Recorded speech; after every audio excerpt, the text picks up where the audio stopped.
So hello everyone guys, welcome back to YouTube channel knowledge Kida. विद्यार्थी मित्रांनो, 12वी फिजिक्सचा paper 27 February 2024ला होणार आहे. मग या 27 फेब्रुवारीला होणाऱ्या पेपरसाठी हा व्हिडिओ तुमच्यासाठी मोस्ट इम्पॉर्टंट होणार आहे. का मोस्ट इम्पॉर्टंट होणार आहे पहा. तुमचा जो फिजिक्सचा पेपर आहे, तर फिजिक्सचा पेपर प्रेझेंटेशन कसं करायचं.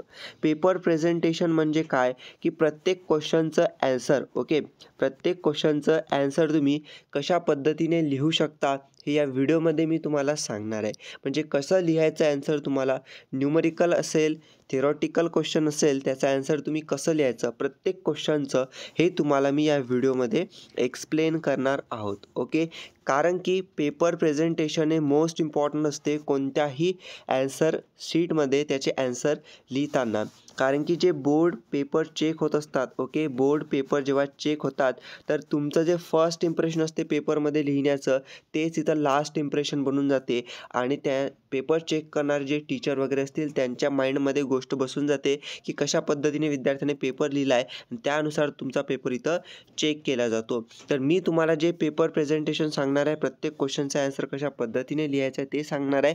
तर त्यासाठी तुम्ही तशा पद्धतीनेच तुमचं पेपर प्रेझेंटेशन करायचं बोर्ड एक्झाममध्ये. ओके, कारण की बरेच विद्यार्थी चुका करत असतात या पेपर लिहिताना, ओके, ॲन्सर लिहिताना. त्या चुका तुम्हाला इथं करायच्या नाही आहे. ठीक आहे, तर त्या अगोदर सर्वांनी चॅनलला सबस्क्राईब करून ठेवा, कारण की पुढचे मोस्ट इम्पॉर्टंट व्हिडिओज तुमच्यासाठी येणार आहेत प्रत्येक सब्जेक्टचे. त्यासाठी चॅनलला सबस्क्राईब करून ठेवा सर्वांनी. ठीक आहे, तर पहा विद्यार्थी मित्रांनो, पेपर प्रेझेंटेशन कसं करायचं चला आपण इथं पाहूया. जसं की पाहू शकता तुम्हाला इथं जेव्हा पेपर असते तुमचा, ओके, समजा हा तुमचा इथं पूर्ण ॲन्सर शीट आहे. ॲन्सर शीटमध्ये पेपर प्रेझेंटेशन करताना सर्वात अगोदर दोन्ही साईडला अशा लाईन्स तुम्हाला ओढायच्या आहेत. जसं की मी तुम्हाला इंग्लिश आणि मराठीच्या पेपरसाठी सांगितलं होतं ना, तर अशा 2 लाईन्स तुम्हाला इथं ओढायच्या आहेत. ओके, राईट हँड साईडला आणि लेफ्ट हँड साईडला सुद्धा. ओके, तर पाहू शकता त्यानंतर जो सेक्शन आहे तुमचा, सुरुवात करायची सेक्शन ए पासून. सेक्शन ए पासून जेव्हा सुरुवात करता वरती असं लिहायचं सर्व वरती हेडलाईन म्हणून सेक्शन ए मोठ्या अक्षरामध्ये. कारण की जेव्हा पेपर चेक करणारे असतात त्यांना डायरेक्टली दिसते की बाबा हा सेक्शन ए आहे, त्याचे हे पूर्ण ॲन्सर्स आहेत. त्यानंतर तुम्ही इथं क्वेश्चन नंबर टाकायचा. तुम्ही इथं पाहू शकता क्वेश्चन 1 टाकलेला आणि त्याचं ॲन्सर असं नाव लिहिलेलं आहे. आता सेक्शन एमध्ये तुम्हाला अगोदर पहिला क्वेश्चन MCQचा असतो. तर MCQ कसे लिहायचे पहा. मल्टिपल चॉईस क्वेश्चन तुम्ही अशा पद्धतीने लिहायचे. म्हणजे डायरेक्टली जो नंबर असेल MCQचा तो आणि त्याचं जे ॲन्सर असेल, ओके, म्हणजे ते लिहायचं. म्हणजे समजा आता बी नंबरचं करेक्ट आहे तर इथं बीसुद्धा लिहिलेलं आहे आणि एनर्जी जे रिअल ॲन्सर आहे समजा लिहिलं असेल, ओके, ते सुद्धा इथं लिहिलेलं आहे. म्हणजे आता काही विद्यार्थी काय करतात की ॲन्सर लिहिताना हा नंबर 1 पहिल्याचा MCQ असं टाकतात, बरोबर आहे. बट ते ॲन्सरमध्ये काय लिहितात, एकतर एनर्जी लिहित असतात किंवा एकतर बी लिहित असतात. समजा बी नंबरचा करेक्ट आहे एनर्जीवालं, मग काही विद्यार्थी काय करतात फक्त असं बी लिहितात. ओके, बट विद्यार्थी मित्रांनो तुम्हाला असं नाही करायचं. काही विद्यार्थी काय करतात फक्त एनर्जी लिहितात, जे ऑप्शन आहे करेक्ट बीवालं ते लिहत नाही आहेत. बट तुम्हाला असं नाही करायचं आहे. तुम्हाला जे आहेत दोन्ही शब्द लिहायचे आहेत. म्हणजे एक पूर्ण ऑप्शन लिहायचं जे तुम्हाला करेक्ट आहे ते पूर्ण ऑप्शन. समजा पहिल्यामधलं बी नंबरचं करेक्ट आहे आणि त्यामधलं हे एनर्जी आहे, ते संपूर्ण तुम्हाला लिहायचं आहे. जेव्हा तुम्ही हे संपूर्ण असा लिहाल MCQ, ओके, तेव्हा तुम्हाला इथं मार्क्स मिळणार आहे. ठीक आहे, आणि महत्त्वाचं जो तुम्हाला MCQ दिला जाणार आहे, ओके, जो MCQ तुम्हाला दिला जाणार आहे, समजा फिल इन द ब्लँक्सवाला असेल तर तो पूर्ण कंप्लीट नाही लिहायचा. डायरेक्टली जे तुमचं MCQचं ऑप्शन आहे तुमचं करेक्ट 4 ऑप्शन्सपैकी, ते डायरेक्टली तुम्ही जो क्वेश्चन नंबर आहे, ओके, जो MCQचा नंबर आहे तो टाकायचा आणि जे ऑप्शन्स आहेत पूर्ण ते इथं लिहायचे आहेत अशा पद्धतीने. ठीक आहे, तर टोटल पाहू शकता तुम्हाला इथं जे क्वेश्चन विचारतात 10 MCQ विचारतात तुम्हाला या सेक्शन एमध्ये पहिल्या क्वेश्चन नंबर 1मध्ये. ठीक आहे, तर MCQ अशा पद्धतीने तुम्ही लिहायचे. ओके, त्यानंतर आता तुम्ही पाहू शकता तुमचा पुढचा क्वेश्चन आहे या सेक्शन ए मधलाच, तो म्हणजेच की क्वेश्चन नंबर 2. आता सेक्शन एमध्ये पाहू शकता इथं 10 MCQ आपले संपलेले आहेत, त्याचे ॲन्सर लिहिणे. त्यानंतर इथं थोडी जागा इथं बाकी होती, बट इथं लिहिलं का नाही लिहिलं. का नाही लिहिलं, कारण की पहा क्वेश्चन नंबर 2 इथं सुरू होत आहे म्हणून डायरेक्टली इथं सेकंड पेजवरती लिहिलं. ओके, बट तुम्ही समजा इथून जरी स्टार्ट केलं असतं तर काही प्रॉब्लेम नसता, कारण की नवीन पेजवरती तुम्ही सेक्शन सुरू करू शकता. ठीक आहे, नवीन पेजवरती सेक्शन तुम्ही इथं सुरू करू शकता. बट मी तुम्हाला असं सजेशन देणार आहे की जे पहिले 10 MCQ आहेत ते एका पेजवरती तुमचे असे आले लिहिले तुम्ही तर काही प्रॉब्लेम नाही. आणि क्वेश्चन नंबर 2 आहे आपल्या सेक्शनमधला तो डायरेक्टली इथं सुरू केला दुसऱ्या पेजवरती तर चालणार आहे, कारण की ते चांगल्या पद्धतीचं दिसते. बरोबर 10 MCQ त्या पेपर चेक करणारे जे टीचर असतात त्यांना ते दिसून जातील. ओके. त्यानंतर क्वेश्चन नंबर 2 मध्ये ॲज व्हेरी शॉर्ट ॲन्सरमध्ये क्वेश्चन्स आहेत 1 मार्कसाठी. तर पाहू शकता, तुम्हाला डायरेक्टली पाहू शकता असं लिहायचं क्वेश्चन नंबर 2 आणि ॲन्सरमध्ये जे नंबरचा क्वेश्चनचा ॲन्सर लिहिता तुम्ही त्याचा नंबर टाकायचा. जसं की फर्स्ट नंबरचं सोडवत आहे म्हणून फर्स्ट, सेकंड सोडवत आहे सेकंड, थर्ड सोडवत आहे थर्ड. आणि प्रत्येक क्वेश्चन पाहू शकता जसं की answer in one very short answer आहेत ना, तर त्यामुळे 1 लाईनमध्ये तुम्हाला 1 सेंटेन्समध्ये ॲन्सर लिहायचे असतात 1 to 2 सेंटेन्स. ओके. पाहू शकता आता समजा हा क्वेश्चन आहे, इथं त्याचा ॲन्सर असं लिहिलेलं आहे. पाहू शकता 2 लाईन्समध्ये, जसं की potential gradient can be defined as the potential difference per unit length, असं इथं काय ॲन्सर लिहिलेलं आहे. ओके. त्यानंतर पाहू शकता एखादा फॉर्म्युला यामध्ये तुम्हाला विचारला जातो की बाबा कोणता फॉर्म्युला, समजा इथं विचारलं की क्रिटिकल व्हेलॉसिटीचा फॉर्म्युला कोणता, तर अशा पद्धतीने इथं लिहिला क्रिटिकल व्हेलॉसिटीचा फॉर्म्युला. ओके. त्यानंतर पाहू शकता तुम्हाला इथं थर्ड क्वेश्चन दिलेला आहे. तर म्हणजे एकूण काय तुम्हाला जे व्हेरी शॉर्ट ॲन्सर म्हणजेच काय, खूप शॉर्ट ॲन्सरमध्ये तुम्हाला लिहायचं आहे, जे की 1 मार्कसाठी तुम्हाला विचारतात ना हे क्वेश्चन नंबर 2 मध्ये. तर ह्यामध्ये तुम्हाला सिंपल म्हणजे एखादा पाहू शकता कशा टाईपचे क्वेश्चन विचारतात, आणि मॅक्सिमम असं होऊ शकते की एखादी छोटीशी डेफिनेशन किंवा छोटासा पॉईंटबद्दल ओके तुम्हाला इथं विचारतात. जसं की पाहू शकता हा छोटासा इथं फॉर्म्युला तुम्हाला विचारला. त्यानंतर डिफरन्शियल इक्वेशन ऑफ SHMचा फॉर्म्युला इथं विचारला. ओके. त्यानंतर हा तुम्हाला इथं विचारलेला आहे. म्हणजे छोटे तुम्हाला इथं फॉर्म्युले विचारतात. त्यासोबत अजून यामध्ये थोडं विचारतात, ते म्हणजेच की कॅल्क्युलेशन, न्यूमरिकल म्हणतात ना तुमचे, तर कॅल्क्युलेशन तुम्हाला इथे विचारणार आहेत. कॅल्क्युलेशनमध्ये तुम्हाला छोटे कॅल्क्युलेशन इथं करावे लागतील. ओके. आणि छोटे कॅल्क्युलेशन करून 1 मार्कसाठी तुम्हाला जे असेल इथं लिहावं लागणार आहे. ठीक आहे. जसं की पहा इथं एक छोटं कॅल्क्युलेशन इथे विचारलेलं आहे. Okay. X L is equal to 30 mH ह्याचा ॲन्सर आलेला आहे. म्हणजे पाहू शकता 1 मार्कसाठी एवढं छोटं इथं ॲन्सर लिहायचं आहे. ठीक आहे. त्यानंतर आता पाहू शकता न्यूमरिकल तुम्हाला म्हणजे 1 मार्कवाले जे क्वेश्चन्स आहेत 1 सेंटेन्समध्ये लिहायचे आहेत तुम्हाला, हे तर तुम्हाला इथं विचारलेच आहेत. ओके. न्यूमरिकल त्यासोबतच तुम्हाला जे सेक्शन ए आहे, ठीक आहे, सेक्शन एमध्ये तुम्हाला जे MCQ आहेत, तर MCQमध्ये सुद्धा तुम्हाला इथं न्यूमरिकल असतात. लक्षात ठेवा, न्यूमरिकल हे तुम्हाला सेक्शन एमध्ये MCQमध्ये सुद्धा असतील. आणि जे 1 मार्कवाले क्वेश्चन्स आहेत क्वेश्चन नंबर 2 मधले, ओके, हे वाले, तर यामध्ये सुद्धा तुम्हाला इथं काय आहेत न्यूमरिकल प्रॉब्लेम आहे. ठीक आहे. तर त्यामुळे न्यूमरिकल प्रॉब्लेम तुम्हाला प्रत्येक ठिकाणी म्हणजे प्रत्येक सेक्शनमध्ये दिसणार आहे, त्यामध्ये येणार आहे. ठीक आहे. अशा पद्धतीने लिहायचं. आता पहा सेक्शन ए इथं आपला संपलेला आहे. कसा संपलेला आहे, 2 क्वेश्चन सेक्शन एमध्ये विचारतात, तर सेक्शन ए आपला पूर्ण कंप्लीट इथं काय संपला आहे. तर त्यामुळे आता इथं जे आहे सेक्शन ए संपल्यानंतर तुम्हाला हे जे पूर्ण पेज रिकामं राहिलेलं आहे, म्हणजे केवढंही मोठं हे पेज असो ते सोडून द्यायचं आहे तुम्हाला. का सोडायचं आहे, कारण की याच्यावरती इथं सेक्शन एंड झाला ना, एवढं इथं आपल्याला लिहावं लागलं. ओके. सेक्शन एमधलं. बट हे खाली तुम्ही आता इथं नाही सुरू करायचा, नवीन पेजवरती नवीन सेक्शन तुम्हाला इथं स्टार्ट करायचं आहे. जसं की पाहू शकता सेक्शन बी इथं लिहिलेलं आहे. सेक्शन बीमध्ये तुम्हाला इथं डायरेक्टली क्वेश्चन्स आहेत आणि त्याचे ॲन्सर लिहिणे इथं स्टार्ट करायचं. म्हणजे नवीन पेजवरती इथं सेक्शन लिहायचा. नवीन पेजवरती सेक्शन लिहिला की नंतर पुन्हा यामध्ये आता टोटल तुम्हाला short answer 1, okay, short answer 1 वाले जे क्वेश्चन्स आहेत, जे की प्रत्येक क्वेश्चनला इथं 2 मार्क्स मिळणार आहे. ठीक आहे. प्रत्येक क्वेश्चनला 2 मार्क इथं दिलेले आहेत. तर त्यामुळे सेक्शन बीमध्ये अशा टाईपचे तुम्हाला क्वेश्चन विचारतात. आता 2 मार्क्ससाठी पाहू शकता क्वेश्चन कसे येतात. तर 2 मार्क्ससाठी क्वेश्चन तुम्हाला अशा टाईपचे येतात. म्हणजे समजा आता तुम्हाला यामध्ये पाहू शकता विचारलेलं आहे, moment of inertia of rigid body about and axis of rotation defined as the sum of product of each point mass and square of its perpendicular distance from the axis of rotation. म्हणजे यामध्ये तुम्हाला हे definition विचारलेली आहे moment of inertia of rigid body. Okay.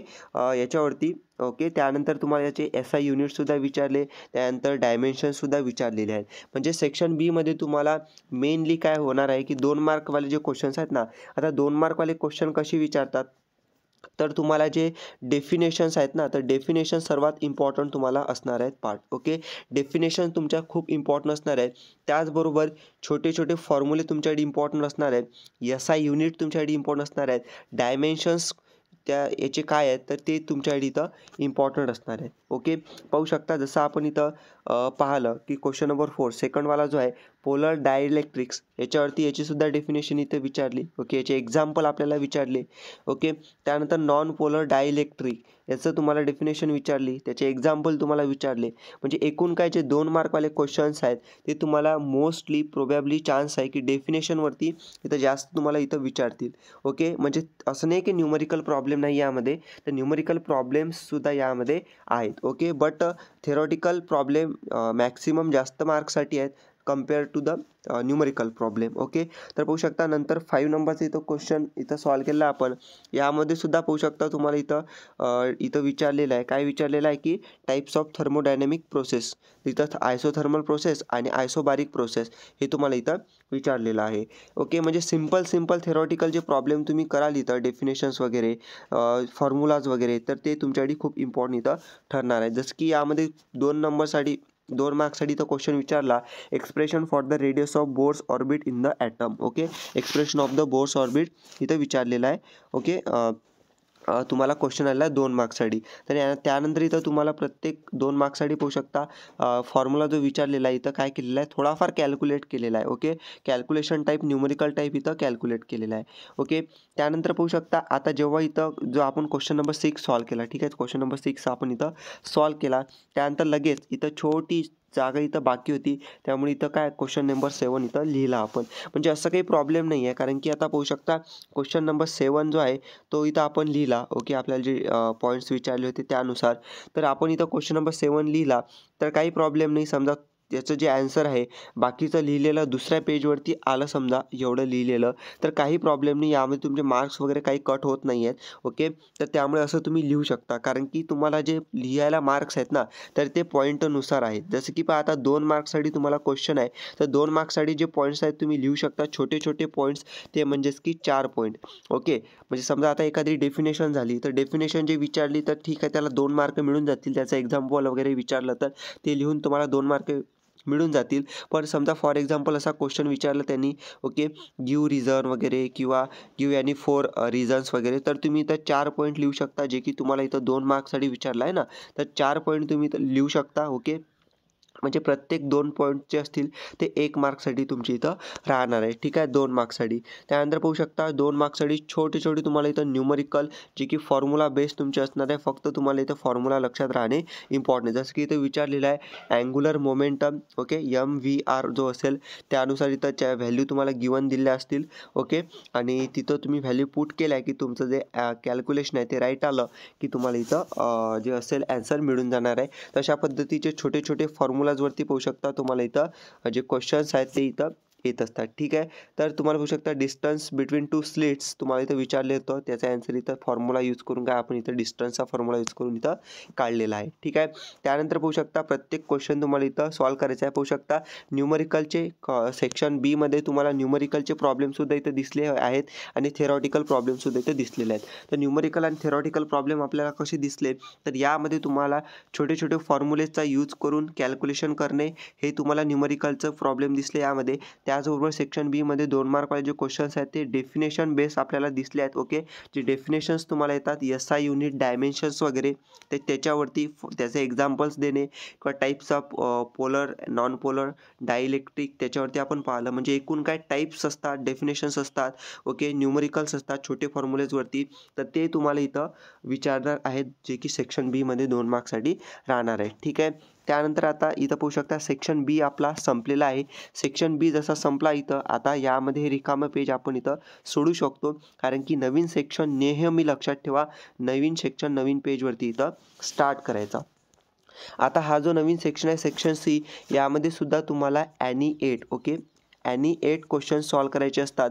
आणि या section C मध्ये सुद्धा तुम्हाला ॲनी 8 जे क्वेश्चन्स असतात त्यामध्ये तुम्हाला न्यूमरिकल प्लस थेरॉटिकल क्वेश्चन राहणार आहेत. म्हणजे थेरॉटिकल क्वेश्चन तर आहेच, बट न्यूमरिकल जे प्रॉब्लेम्स आहेत ते तुम्हाला सेक्शन सी मध्ये राहणार आहे. ठीक आहे, तर आता सेक्शन सी मध्ये 3 मार्क्ससाठी तुम्हाला प्रत्येक क्वेश्चन असणार आहे. लक्षात ठेवा, टोटल तुम्हाला 8 क्वेश्चन्स आहेत 3 मार्क्ससाठी, म्हणजे एकूण तुम्हाला 24 मार्क्ससाठी हा सेक्शन सी असणार आहे. मला तर वाटते सर्वात इम्पॉर्टंट सेक्शन तुमचे राहणार आहेत सेक्शन बी आणि सी. ओके, कारण की यामध्ये तुम्हाला क्वेश्चन भरपूर लिहायचे आहेत आणि त्यामध्ये मार्क्स तुमचे स्कोर होऊ शकतात, ठीक आहे. तर त्यामुळे सेक्शन बी 2 मार्कवाले आणि 3 मार्कवाले क्वेश्चनवरती तुम्ही चांगल्या पद्धतीनं अभ्यास करायचा आहे तुम्हाला, ठीक आहे. तर पाहू शकता यामध्ये सेक्शन सी कसा लिहितात 3 मार्क्ससाठी. तर यामध्ये तुम्हाला जे विचारणार आहेत मॅक्सिमम मोठे न्यूमरिकल्स तुम्हाला इथं विचारल्या जाऊ शकतात. 3 मार्क्ससाठी क्वेश्चन आहे ना, तर त्यामुळे यामध्ये तुम्हाला विचारणारच आहे. आणि यामध्ये अजून तुम्हाला एक मोस्ट इम्पॉर्टंट गोष्ट सांगतो. यामध्ये जसे तुमचा जो पेपर काढत असतात बोर्डचा, त्यामध्ये अशा टाईपचे क्वेश्चन आपल्याला पाहायला मिळतातच दरवर्षी. कसे की समजा आता 3 मार्क्ससाठी क्वेश्चन आहे, तर तुम्हाला इथं डायरेक्टली 3 डेफिनेशन्स इथं विचारतात. ओके, 3 वेगवेगळ्या टॉपिकवरती जे डेफिनेशन्स आहेत ते तुम्हाला इथं विचारतात. जसं की पाहू शकता यामध्ये विचारलं इंडक्टिव्ह रिॲक्टन्स, कॅपॅसिटिव्ह रिॲक्टन्स, नंतर इम्पेडन्स, हे 3 जे इथं पॉईंट्स आहेत. ओके, याच्यावरती 3 डेफिनेशन त्यांनी विचारल्या, जे की 3 मार्क्ससाठी. म्हणजे हे सुद्धा इझिली तुम्ही स्कोर करू शकता जर डेफिनेशन तुम्ही चांगल्या पद्धतीनं प्रत्येक चॅप्टरमधले केले तर, ठीक आहे. तर हे सोपी आहे. तुम्ही 3 मार्क्ससाठी अशा पद्धतीचे क्वेश्चन विचारतात. त्याचबरोबर पाहू शकता तुम्हाला इथं 3 मार्क्ससाठी न्यूमरिकल तर येणारच आहे. ओके, न्यूमरिकल तुम्हाला इथं येणारच आहे. जसं की या न्यूमरिकलमध्ये पाहू शकता आपल्याला जे फाइंड केलेलं आहे, पाहू शकता magnitude of induce EMF can be written as. Okay, तर हे तुम्हाला इथं फॉर्म्युला यूज केला (= -d(θ)/dt). Okay, d∅/dt. अशा टाईपचं तुम्हाला इथं काय केलेलं आहे, फॉर्म्युला यूज करून त्याचा ॲन्सर काढलेला आहे. त्यानंतर पाहू शकता तुम्हाला आता म्हणजे पुढचे क्वेश्चन्स मी एक दाखवत आहे तुम्हाला, म्हणजे समजणार आहे की कशा पद्धतीने लिहायचे. आता समजा एक क्वेश्चन आहे इथं, त्याच्यामध्ये तुम्हाला डायग्राम आली. आता मी ही जी डायग्राम आहे इथं काय केलेली आहे, पेननी काढलेली आहे. ओके, तुम्ही पेन्सिलनी सुद्धा डायग्राम काढू शकता किंवा पेनाने सुद्धा डायग्राम काढू शकता. दोन्ही काहीपैकी यूज केलं तर नो प्रॉब्लेम, ठीक आहे. तर पाहू शकता आता इथं डायग्राम अशी मी काढलेली आहे. डायग्राम काढताना लक्षात ठेवा की त्याला जे आहे डायग्राम काढल्यानंतर त्याला जे नेमिंग सिस्टीम आहे ते नेमिंग चांगलं द्यायचं, बरोबर द्यायचं. जे नेम आहे ते तुम्ही एकदम असं ॲरो करून दाखवू शकता. जसं की आता ही डायग्राम आहे, तर या डायग्राममध्ये मी इथं नेम दिले आहे. जसं की होऊ शकता अपथ्रस्ट आहे, त्यानंतर MG डाऊनवर्ड दाखवलेला आहे. ओके, हा ॲरो इथं. त्यानंतर विस्कस फोर्स इथं दाखवलेला आहे, जो की मधात आहे म्हणून, आहे ना. तर त्यामध्ये तुम्हाला इथं पाहू शकता अशा पद्धतीचं तुम्हाला इथं दिलेलं आहे. म्हणजे डायग्राम जी आहे काढलेली आहे. तुम्ही पेन्सिलने सुद्धा काढू शकता किंवा पेनाने सुद्धा इथं डायग्राम काढू शकता. त्याचबरोबर पाहू शकता तुम्हाला यामध्ये कसं असतं की कधी तुम्हाला डायग्राम देतात, त्या डायग्रामवरती तुम्हाला इथं न्यूमरिकलसुद्धा प्रॉब्लेम विचारतात. ओके, कारण की डायग्राम काढून म्हणजे जे तुमची डायग्राम असेल त्यावरून तुम्हाला न्यूमरिकल सॉल्व करणे इझी पण जात असते. जे ॲक्च्युअलमध्ये ज्या विद्यार्थ्यांनी चांगल्या पद्धतीचे ॲडव्हान्स लेवलचे न्यूमरिकल सॉल्व केले असतील त्यांना माहिती आहे की MG डाऊनवर्ड दिला आहे, अपथ्रस्ट दिला आहे, विस्कस फोर्स दिला आहे. तर त्यावरून डायग्राम पाहून तुम्ही इझिली कॅल्क्युलेट करू शकता जे न्यूमरिकल आहे तुमचं ते, ठीक आहे. तशा पद्धतीचे तुम्हाला न्यूमरिकल प्रॉब्लेमसुद्धा क्वेश्चन नंबर सेक्शन नंबर 3 मध्ये तुम्हाला इथं विचारतात. असं नाही आहे की त्याबरोबर तुम्हाला इथं खूप हार्डवाले न्यूमरिकल, लॉंगवाले न्यूमरिकल विचारतील. 3 मार्क्ससाठी तुम्हाला छोटे न्यूमरिकलसुद्धा इथं विचारतात. जसं की तुम्ही हे पाहू शकता, असं वाटते की 2 मार्कवालंच न्यूमरिकल आहे, बट तसं नाही आहे. 3 मार्क्ससाठी तुम्हाला हे न्यूमरिकल इथं दिलेलं आहे. ओके, तर अशा पद्धतीनं तुम्हाला हे न्यूमरिकल आहे. त्यानंतर पाहू शकता न्यूमरिकल प्रॉब्लेम तुम्हाला इथं दिसतच असतील. आता पहा न्यूमरिकल आहेत, तर तुम्हाला फिजिक्स आहे, न्यूमरिकल राहणारच आहे. तर यामध्ये काय करायचं, काय सोल्युशन आहे दादा नेमकं न्यूमरिकल करण्यासाठी? पहा, याला एकच सोल्युशन आहे तुम्हाला. आता पहा, एवढा तुमचा फिजिक्सचा व्हास्ट सिलॅबस आहे, एवढा मोठा सिलॅबस आहे तुमचा फिजिक्सचा. तर यासाठी तुम्हाला एक सोल्युशन मी सांगतो. तुम्ही काय करता की तुम्ही सर्वच कव्हर करण्याचं ट्राय करता. म्हणजे तुम्हाला असं वाटतं की बाबा सर्वच सिलॅबस आपला झाला पाहिजे, पण त्यामुळे काय होते की तुमचा लक्षात राहत नाही. म्हणजे समजा एखादा फॉर्म्युला तुम्ही केला आज आणि त्याचं न्यूमरिकल सॉल्व केलं, लगेच दुसऱ्या दिवशी तुम्ही ते विसरून जाता. म्हणजे जे तुम्ही केलं ते परफेक्ट नाही केलं. तुम्ही असं परफेक्ट करा ना, जे सुद्धा कराल की त्यामध्ये तुम्ही अजिबात विसरणार नाही. डेफिनेशन केली, परफेक्ट करा. प्रॉब्लेम न्यूमरिकलचे सॉल्व केले, तुम्हाला ते 100% येणार, त्याचा फॉर्म्युला लक्षात राहणार त्या प्रॉब्लेमवरती. डायग्राम तुम्ही केली, त्या न्यूमरिकलची केली, तर तुम्ही परफेक्ट ते करा. असं करा तुम्ही. आणि काही विद्यार्थी असे आहेत की ते म्हणजे खूप चांगल्या पद्धतीचे त्यांना न्यूमरिकल सॉल्व करण्याची टेक्निक त्यांच्याकडे आहे. त्याचबरोबर थिअरॉटिकल प्रॉब्लेम सॉल्व करण्याची टेक्निक आहे. म्हणजे एकूण काय असं मी म्हणत नाही की तुम्ही सर्व कव्हर नाही करू शकत, म्हणून तुम्ही चांगल्या पद्धतीचं कव्हर करू शकता. ज्यांचा अभ्यास झालेला आहे ना, त्यांनी आम्हाला माहिती आहे की ते जे आहेत चांगल्या पद्धतीचे न्यूमरिकल सॉल्व करू शकतात. थिअरॉटिकल प्रॉब्लेम असो कोणतेही सॉल्व करू शकतात, ठीक आहे. तर हा तुमचा कॉन्फिडन्स तुमच्याजवळ आहे, तो कॉन्फिडन्स तुम्ही गमावू नका. आणि एक मेन म्हणजे ओव्हर कॉन्फिडन्समध्ये सुद्धा जाऊ जाऊ नका. ओके, बेसिक तुम्ही करत राहा, कारण की बेसिक सर्वात महत्त्वाचं असणार आहे तुमच्यासाठी. कारण की बेसिक तुम्हाला माहीत नसेल तर जे ॲडव्हान्स लेवलचे फॉर्म्युलाज आहेत ते तुमच्या लक्षात राहणार नाही. प्रॉब्लेम सॉल्व्ह करताना तुम्हाला इथं न्यूमेरिकल सॉल्व्ह करताना अडचण जाऊ शकते, प्रॉब्लेम जाऊ शकते, एवढं लक्षात ठेवा. म्हणून बेसिक कधीही विसरायचं नाही. ॲडव्हान्स तर आपल्याकडे आहेतच, ठीक आहे. म्हणून बेसिक विसरायचं नाही आहे. तर हे लक्षात ठेवा न्यूमेरिकलसाठी आणि थेरॉटिकलसाठी सुद्धा बेसिकवालं, ठीक आहे. तर आपलं इथं सेक्शन आता संपलेलं आहे. आणि सर्वात महत्त्वाचं लक्षात ठेवायचं, जेव्हा न्यूमेरिकल प्रॉब्लेम्स येत असतात तर न्यूमेरिकल्स प्रॉब्लेम सॉल्व्ह करताना लास्टला जे तुमचं फायनल ॲन्सर असणार आहे त्याला असा तुम्ही काय करायचा, पद्धतशीर तुमची जे स्केल असेल त्याने इथं असा बॉक्स करायचा, म्हणजे जे तुमचं ॲन्सर आहे ते स्पष्ट इथं दिसून जाणार आहे पेपर चेक करणाऱ्यांना, ठीक आहे. तुम्ही असा बॉक्स करायचा न्यूमेरिकल प्रॉब्लेमना. त्यानंतर आता तुमचा सेक्शन डी येतो. सेक्शन डी पाहू शकता, तुम्हाला इथं क्वेश्चन विचारतात टोटल. ओके, पाहू शकता क्वेश्चन कसे सॉल्व्ह करायचे यामध्ये सेक्शन डीमध्ये. तर यामध्ये तुम्हाला 4 मार्क्ससाठी क्वेश्चन विचारतात. जो प्रत्येक क्वेश्चन असणार आहे तो 4 मार्क्ससाठी तुम्हाला इथं राहणार आहे, ठीक आहे. पाहू शकता इथं सेक्शन डीमध्ये कशा पद्धतीचे क्वेश्चन सॉल्व्ह करायचे 4 मार्क्ससाठी जे असणार आहेत. तर यामध्ये तुम्हाला सेक्शन डी म्हटल्यानंतर 4 मार्क्ससाठी क्वेश्चन आहे. त्यानंतर यामध्ये तुम्हाला न्यूमरिकल प्लस थेरॉटिकल पूर्ण मिक्स राहणार आहे. म्हणजे असे प्रॉब्लेम्स तुम्हाला असणार आहे की त्यामध्ये न्यूमरिकलसुद्धा असेल एकाच क्वेश्चनमध्ये, त्यामध्ये थेरॉटिकल प्रॉब्लेमसुद्धा असेल. ओके, त्यामध्ये डायग्रामसुद्धा इथं असणार आहे. म्हणजे अशा टाईपचे जे क्वेश्चन्स असणार आहेत, क्रिटिकल क्वेश्चन्स तुम्हाला इथं असणार आहे, ते म्हणजेच की सेक्शन डीमध्ये. आता सेक्शन डीमध्ये क्रिटिकल क्वेश्चन म्हणजे असं नाही की सर्वच क्रिटिकल असतील, नाही. जसं की तुम्हाला मी सेक्शन 3मध्ये सांगितलं की 3 डेफिनेशन्स तुम्हाला 3 पॉईंटवरती विचारणार, 3 मार्क देणार. तर यामध्ये सुद्धा तसं तुम्हाला होऊ शकतं की 4 डेफिनेशन तुम्हाला विचारणार 4 मार्क्ससाठी. ओके, पाहू शकता किती सिम्पल तुम्हाला इथं देणार आहेत. म्हणजे 5 सिम्पल तर तुम्हाला असणारच आहे. म्हणजे जसं की पहा, आता तुम्हाला हा एक क्वेश्चन आहे. समजा यामध्ये तुम्हाला आता काय विचारलेलं आहे की सेकंड्स पेंडुलमवरती तुम्हाला काय इथं त्याची डेफिनेशन विचारलेली आहे, ठीक. पाहू शकता पहिले तुम्हाला काय इथं विचारली, सेकंड्स पेंडुलमची इथं डेफिनेशन विचारली. त्यानंतर तुम्हाला इथे विचारलेलं आहे की जो फॉर्म्युला आहे period of simple pendulum given by, तो तुम्हाला टाईम पिरियड इथं विचारलेला आहे. ओके, T = 2π√L/g, ठीक आहे. त्यानंतर तुम्हाला इथं विचारलेलं आहे की कॅल्क्युलेशन करण्यासाठी विचारलेलं आहे. ओके, सेकंड्स पेंडुलमचं. Okay, but for seconds pendulum T = 2 seconds असतात. तुम्हाला माहिती आहे जो सेकंड्स पेंडुलम असते त्यासाठी. ओके, त्यानंतर तुम्हाला इथं न्यूमरिकल, त्याच प्रॉब्लेममध्ये तुम्हाला इथं काय न्यूमरिकल विचारलेलं होतं टाईम पिरियड काढण्यासाठी. म्हणजेच काय, जर तुम्हाला आता हे बेसिक माहीत असलं, मी तुम्हाला सांगितलं ना अगोदर बेसिक तुम्हाला माहीत असणं इम्पॉर्टंट आहे. जर तुम्हाला समजा आता बेसिक माहीत असलं, बेसिक काय, बेसिक तुम्हाला हे डेफिनेशन माहीत असली सेकंड्स पेंडुलमची, सेकंड्स पेंडुलमचा तुम्हाला जो टाईम पिरियड आहे त्याचा फॉर्म्युला तुम्हाला इथं माहिती असला नेमका काय होतो, तर तुम्ही जे पुढचे प्रॉब्लेम आहे ते सॉल्व्ह करू शकता ना. तुम्हाला हा फॉर्म्युला तुम्ही त्यावरून डिराईव्ह करू शकता. ओके, डिराईव्ह फॉर्म्युला तुम्ही करू शकता. पण जेव्हा तुम्हाला बेसिक माहिती असते तर तुम्ही डिराईव्ह फॉर्म्युला इथं करू शकता. तो फॉर्म्युला डिराईव्ह करून पुढचे जे न्यूमरिकल्स असतात ते तुम्ही इझिली सॉल्व्ह करू शकता. म्हणून तुमचं बेसिक असणे खूप इम्पॉर्टंट आहे, एवढं तुम्ही लक्षात ठेवा. ओके, अशा पद्धतीने तुम्हाला प्रॉब्लेम विचारतात. ओके, एकाच क्वेश्चनमध्ये 2 ते 3 टाईपचं तुम्हाला इथं छोटे छोटे विचारणार आहे. जसं की पाहू शकता आता सेकंड्स पेंडुलमच्या डेफिनेशनला 1 मार्क, त्यानंतर तुम्ही टाईम पिरियड लिहिला, या सेकंड्स पेंडुलमचा जो फॉर्म्युला लिहिला त्याला 1 मार्क दिला. त्यानंतर तुम्ही जे आहे हे कॅल्क्युलेट केलं इथं. ओके, L = g/π², तर याला 1 मार्क दिलेला आहे त्यामध्ये. त्यानंतर तुम्ही आता हे प्रॉब्लेम न्यूमरिकल इथं सॉल्व्ह केलं तर याला 1 मार्क दिला आहे, म्हणजे एकूण 4 मार्क इथं दिलेले आहे, ठीक आहे. आता लक्षात ठेवा, जोपर्यंत तुम्ही फायनल ॲन्सर इथं काढत नाही तोपर्यंत 4 पैकी 4 मार्क तुम्हाला इथं मिळत नाहीत. म्हणजे जे सुद्धा तुमचं न्यूमरिकलचे जे मार्क्ससाठी क्वेश्चन आहेत ते पूर्ण मार्क्स तुम्हाला मिळू शकणार नाही आहेत.